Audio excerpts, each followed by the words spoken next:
Les premières conséquences des régionales. À droite, une nouvelle direction du parti Les Républicains va être annoncée. Nathalie Kosciusko-Morizet n'en fera pas partie. À gauche, Manuel Valls promet des mesures du gouvernement sur le front de l'emploi. Barack Obama veut accélérer les efforts de la coalition internationale contre le groupe État islamique. Au Pentagone, il a détaillé une lutte renforcée, mais le président américain veut des progrès plus rapides. Et puis Angela Merkel, devant le congrès de son parti, l'Union chrétienne démocrate, la chancelière allemande a promis de réduire le flot de migrants arrivant dans le pays. Bonjour et bienvenue sur France 24. Nathalie Kosciusko-Morizet, victime collatérale des régionales. L'actuelle numéro 2 du parti Les Républicains est en voie d'éviction de la direction. Elle s'était positionnée contre la décision de son parti de ne pas fusionner ou de ne pas retirer ses listes dans les régions où le FN était en tête au premier tour. Axel Simon. Nathalie Kosciusko-Morizet ne sera plus porte-parole ni vice-présidente des Républicains. Une décision de Nicolas Sarkozy. Écoutez, moi, je ne vais pas vendre mes convictions pour une place. Je trouve d'ailleurs curieux, au moment où on annonce un débat sur la ligne, de penser évincer ceux qui ne sont pas d'accord. Croire que le parti se renforce en s'épurant, c'est une vieille idée stalinienne. Moi, je pense que le parti se renforce en débattant. Tout commence dimanche soir, au siège du Parti des Républicains. Nathalie Kosciusko-Morizet doit réagir aux résultats des régionales à la télévision. Nicolas Sarkozy la met en garde et se fait menaçant. C'est la dernière fois que tu représentes les Républicains à la télé. J'espère que pour une fois, tu respecteras les éléments de langage. J'avais raison sur la ligne politique. Si les électeurs avaient été sur ta ligne, du Nini, on aurait perdu le Nord-Pas-de-Calais et le PACA. C'est la victoire du Front républicain. Devant les caméras, Nathalie Kosciusko-Morizet refuse d'obéir. Elle salue le Front républicain. Lundi, en marge du bureau politique, Nicolas Sarkozy la démet. Depuis Bordeaux, Alain Juppé lui apporte son soutien et ironise. D'abord, je croyais que la monarchie c'était fini, donc le crime de lèse-majesté ça n'existe plus dans mon esprit. Tout est question de savoir comment on conçoit le parti. Est-ce qu'on peut y avoir des opinions diverses ou est-ce qu'il faut être en colonne par un Est-ce que c'est la bonne réponse Je ne pense pas. L'exclusion n'est jamais une bonne réponse. Nathalie Kosciusko-Morizet maintient sa position sans état d'âme. Elle accepte l'idée de n'être en janvier que simple députée, mais elle n'a pas dit son dernier mot pour la primaire. Et autre conséquence de ces régionales, Xavier Bertrand a annoncé qu'il ne serait pas candidat à la primaire de la droite et du centre en vue de la présidentielle en 2017. Interrogé sur le plateau de nos confrères de France 2, il s'est montré par ailleurs très critique des décisions prises à la tête de son parti. On l'écoute. Depuis 30 ans, tout le monde dit les soirs d'élection, on a compris, on va tout changer et on ne change rien. Regardez le spectacle de ma famille politique où les seules réponses apportées à cela, c'est l'organigramme des Républicains, ou alors c'est la date de la primaire. Mais mon Dieu, mais qu'ils se réveillent. Alors, quelle est la priorité du parti pour les Républicains après ces régionales ? Quel futur pour le parti ? Écoutez l'analyse de Jean-Thomas Le Sueur, il est le délégué général de l'Institut Thomas More. Ce qui m'apparaît assez évident, c'est que les mois qui viennent vont être critiques et compliqués pour les Républicains parce que, encore une fois, la bataille des primaires s'engage et il est à craindre que ce soit, je le répète, une bataille d'hommes plutôt qu'une bataille d'idées et qu'ils arrivent, donc quel que soit celui qui sortira du chapeau au mois de novembre 2016 à l'issue des primaires, il risque d'être assez amoché et je ne suis pas sûr que le débat d'idées aura beaucoup avancé.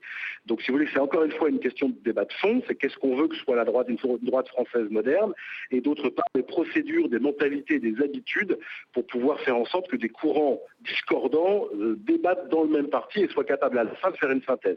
Ça, c'est vraiment pas la culture de la droite française et je ne sais pas très bien comment elle va faire pour l'acquérir, cette culture. Et autre réaction aux résultats de ces régionales, celle de Manuel Valls. S'il veut prendre des mesures face à la crise de confiance des électeurs, le Premier ministre a annoncé une réponse sur le front de l'emploi. Il y aura des annonces par le président de la République et par le gouvernement au mois de janvier. Myriam El Khomri, la ministre du Travail, est en train de préparer un plan massif de formation pour les chômeurs. Et c'est allié à un autre sujet, et je le dis aux partenaires sociaux, qui vont renégocier la convention sur l'assurance chômage. Et là, il faut aller vite, Il faut non seulement faire baisser le déficit de l'assurance chômage, mais il faut qu'il y ait aussi des contreparties entre les chômeurs, avec les chômeurs, et ce ne sont pas en cause, ce sont eux qui cherchent du travail. Des contreparties. Mais des contreparties qui permettent là aussi à chacun, à travers une formation, de retrouver un emploi. France, toujours à Aubervilliers, en région parisienne. Les déclarations d'un instituteur ont déclenché une enquête de la section antiterroriste du parquet de Paris. L'enseignant, blessé superficiellement au cou et au flanc, affirmait avoir été agressé par un homme se déclarant de l'organisation État islamique. Le problème, tout était faux. Les affirmations n'ont pas résisté aux questions des enquêteurs. L'instituteur a avoué s'être blessé tout seul. Barack Obama était au Pentagone ce lundi. Le président américain veut accélérer les efforts de la coalition internationale contre le groupe État islamique. Axel Simon. La lutte contre le groupe État islamique s'intensifie, mais il faut aller plus vite. C'est le message que laisse passer Washington. Au Pentagone, Barack Obama a réuni lundi son Conseil de sécurité nationale pour faire un point d'étape, mais aussi pour demander un engagement plus fort des forces américaines. J'ai demandé que de nouvelles actions soient menées avec des forces spéciales supplémentaires. Le combat reste difficile car Daesh est bien implanté dans certains endroits, y compris dans certaines zones urbaines. Utilisant des innocents comme boucliers humains, nous devons être rusés et cibler Daesh de manière chirurgicale. Nous frappons Daesh plus fort que jamais. Près de 9000 raids aériens ont été lancés en Syrie et en Irak depuis le début des frappes de la coalition en août dernier. Le président américain a précisé que le groupe État islamique avait perdu 40% des zones qu'il contrôlait en Irak. Mais il a reconnu qu'il fallait désormais redoubler les efforts militaires. Nous sommes conscients du fait que les progrès doivent être plus rapides. Pour cela, Barack Obama réclame plus de coopération des alliés américains dans la région.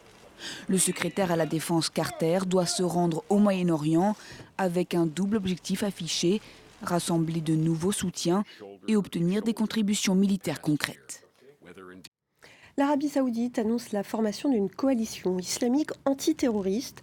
Il s'agit de créer une alliance militaire de 34 pays musulmans. Parmi les pays cités, l'Égypte, le Qatar ou les Émirats arabes unis, mais également la Turquie, la Malaisie ou encore le Pakistan. L'Iran ne fait pas partie de cette coalition. La trêve repoussée au Yémen. Un cessez-le-feu devait débuter ce lundi à minuit. Il n'entrera en vigueur que mardi à 9h GMT. Il coïncidera avec l'ouverture de pourparlers de paix en Suisse sous les auspices des Nations Unies. Car sur le terrain, la situation se dégrade. La guerre a fait 2 millions de déplacés. Ludovic de Foucault. 9 mois de guerre civile au Yémen. Près de 2,5 millions d'habitants ont dû abandonner leur domicile. Beaucoup se réfugient dans des écoles abandonnées ou chez des membres de leur famille. C'est le cas de Majed, qui a fui Al-Jamaliya pour venir à Thèse, 3e ville du pays. On est parti à cause des bombardements et des fusillades qui continuent encore là-bas. J'ai pris mes enfants et je suis venu ici. Les refuges sont souvent surpeuplés. Les risques de maladie y sont plus importants. 3000 écoles ont dû être fermées. L'accès à l'eau, à la nourriture, aux soins médicaux pose problème à la fois à ceux qui arrivent et à ceux qui les accueillent. À Sanaa, la capitale, des quartiers entiers se sont vidés de leurs habitants. Ici, c'est devenu une ville fantôme. Personne ne peut nous aider. Personne ne peut reconnaître les dégâts matériels. Rien n'est enregistré. Le pays paye un lourd tribut humanitaire au conflit entre l'Alliance arabe, menée par l'Arabie saoudite, et les Houthis, soutenus par l'Iran. Angela Merkel devant le congrès de la CDU, l'Union chrétienne démocrate. La chancelière, critiquée au sein de son propre parti pour avoir ouvert les portes du pays aux réfugiés, a promis de réduire de manière perceptible le flot de migrants arrivant en Allemagne. Florence Gaillard. Une ovation de près de 10 minutes pour Angela Merkel. On la disait critiquée dans son propre camp, notamment pour sa politique d'accueil des migrants. Alors, au congrès de son parti, la CDU, la chancelière aborde la question directement. Nous voulons et nous allons réduire de manière significative le nombre de réfugiés parce que c'est dans l'intérêt de tout le monde. C'est dans l'intérêt de l'Allemagne, que ce soit pour loger les réfugiés, les intégrer dans notre société, et c'est dans l'intérêt des réfugiés eux-mêmes, parce que personne, quelle que soit la raison de son voyage, quitte son pays de manière inconsidérée. Près d'1 million de réfugiés sont arrivés en Allemagne en 2015, un record historique et des défis logistiques considérables pour le pays d'Angela Merkel. Mais la chancelière refuse de fixer un nombre maximal de migrants à ne pas dépasser, comme l'auraient voulu certains. Cette fille de pasteur rappelle aux chrétiens démocrates leurs valeurs morales et la santé économique de l'Allemagne. L'Allemagne est un pays fort. Et la raison pour laquelle nous allons trouver des solutions, c'est que nous avons déjà beaucoup accompli et nous allons encore y arriver. À tous les volontaires, à tous ceux qui aident les migrants, chaque jour, vous faites quelque chose d'incroyable. Vous vous dépassez, c'est formidable la manière dont vous représentez notre pays. Merci beaucoup. Il est encore trop tôt pour savoir si la fronde est calmée au sein de la CDU. Mais Angela Merkel, élue personnalité de l'année par le magazine Time, prouve encore qu'elle sait tenir ses troupes. Et puis l'Union européenne a relancé lundi son processus de négociation sur l'adhésion de la Turquie. Bruxelles veut l'aide d'Ankara sur la crise des migrants et la lutte contre le terrorisme. Les discussions étaient dans l'impasse depuis 2005. Ludovic de Foucault. La première fois que la question a été officiellement posée, c'était il y a 10 ans. Revoici le sujet sur la table. La Turquie peut-elle entrer dans l'Union européenne ? L'Union a besoin du partenaire stratégique qu'est la Turquie, sur bon nombre de dossiers internationaux, que ce soit la migration, que ce soit la lutte contre le terrorisme, la sécurité énergétique, l'économie, le commerce, le climat et j'en passe. La crise des migrants, voilà ce qui pourrait mettre fin à près d'1 an et demi de gel des discussions sur l'élargissement de l'Union. Presque 1 million de nouveaux arrivants cette année, un espace Schengen de libre circulation mis à rude épreuve.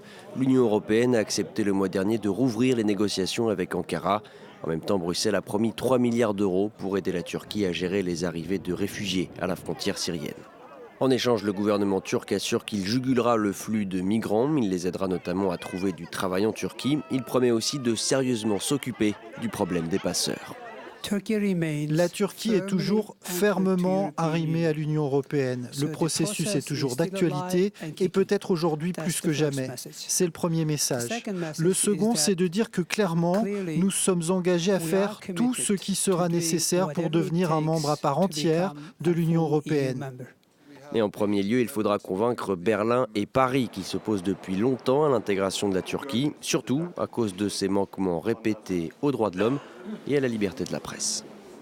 Allez, avant de se quitter, lever de rideau pour le réveil de la Force. Le dernier Star Wars est sans doute le film le plus attendu de l'année.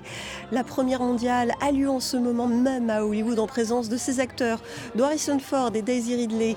Sur le tapis rouge, de nombreuses célébrités, des Stormtroopers et le petit robot BB-8 que vous venez de voir, ainsi que R2-D2. De nombreux fans sont aussi présents. Notre correspondant à Los Angeles, Sébastien Voignat, est sur place. Malgré le vent glacial qui souffle sur Hollywood Boulevard, malgré l'énorme tente dressée pour abriter le tapis rouge, les fans sont là. Ils espèrent apercevoir Luke Skywalker et tous les héros historiques de Star Wars qui sont de retour dans ce 7e opus. Star Wars, c'est énorme. C'est un phénomène culturel. Je suis un fan depuis 30 ans et je voulais juste rencontrer les gens qui sont dans le film. Ce qui m'excite le plus, c'est de voir les acteurs originaux, Mark Hamill, Carrie Fisher. J'ai pu voir quelques personnalités, mais Chewbacca mais sans son costume. Et puis j'attends avec impatience Harrison Ford. J'aimerais vraiment le voir. Il y a beaucoup de monde devant. Je me suis un peu reculé parce que j'étais coincé contre les barricades. Des gens sont sortis. Il y avait Darth Vader et quelques membres du casting. Le film sort vendredi ici aux États-Unis et pourrait rapporter plus de 200 millions d'euros au box-office américain dès le premier week-end. Ce serait un record. Donc sorti en France ce mercredi et 2 jours plus tard aux États-Unis. Et le prochain journal sur France 24, c'est dans une quinzaine de minutes.